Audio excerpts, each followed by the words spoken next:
Today I'm going to do a quick lesson on how to use Google Slides, and specifically how to use it for your toddler development slides assignment. To get to Google Slides, I first went over to the right in Google and clicked on what is called the waffle. That's where there are 9 squares in 3 rows and 3 columns. On there, I clicked on my Drive, which took me to where I store all my Google files. And then from there, I could push on the left-hand side a button that said New, and I started a new Slides presentation. We're using slides for this information because eventually you're going to put it onto a website that you will create. And so it should be a good place to browse the information and easier to look at for other people reading it. Up here at the top left, I'm going to title my slides Toddler Development. I might want to put my group next to it. For this example, I'm not going to. This is our title page. If you would like to change, spelled development wrong. What I teach, spelled it wrong.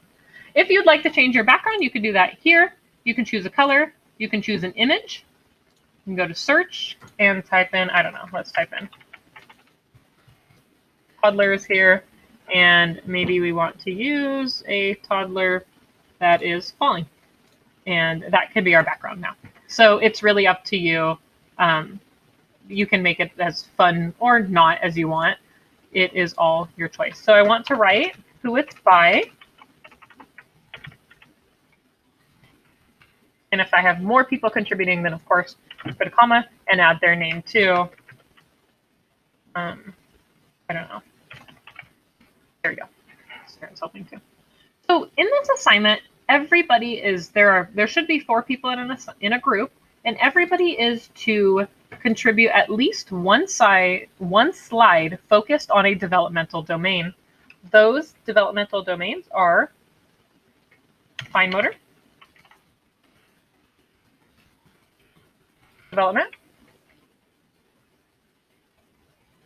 gross motor,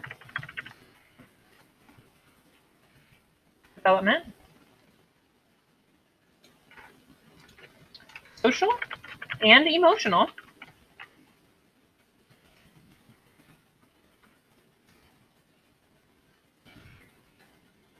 and finally cognitive.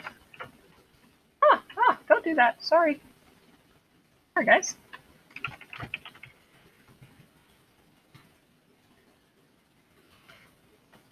Each person is responsible for contributing information for that one developmental domain. If you are not in a group of 4, all 4 of these still need to be completed. So it's your job to fill in the gaps, and you can divide the group work as you see fit. If one person wants to do 2 and 2 people want to do 1, then that's fine with me as long as it all gets done. But please put your name next to what you're doing. So if I'm focusing on cognitive development, I might put by Katie right here. Again, you can be creative with this. You can do your own thing. You have a lot of room to make this your own. And I want you to do that. This should be work that you are proud of. So here, if I'm focusing on cognitive development, I can choose to do 2 things.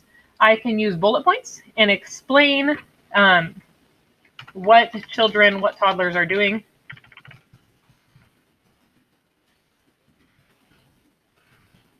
Right, so what they're learning how to do cognitively, that's their brain development at this stage of development.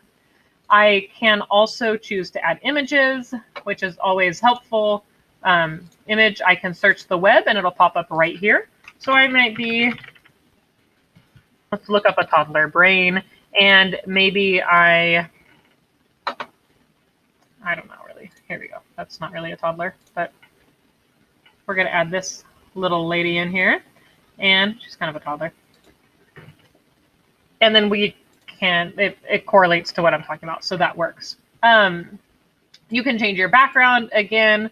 maybe I just want this one to be a solid color. I can pick from any of those colors there. If you choose to make it a solid color, please just make sure that you can read it. As you can see, if it was yellow, that would be really hard on my eyes. So you want your reader to be able to read this. Eventually, when we finish these, they'll go on to, like I said, a portfolio website that you will be creating in this class. And if it's hard for you to read, then it's going to be hard for, or if it's hard for the reader to read it, it's going to be hard for, say, a future employer checking out your website to read it. So make sure that when it's done to the best of your ability. Use it to be creative, but also remember to stay professional and make things easy for the reader. So it's not just going to be I'm not just going to be your audience, but you'll have other people as well.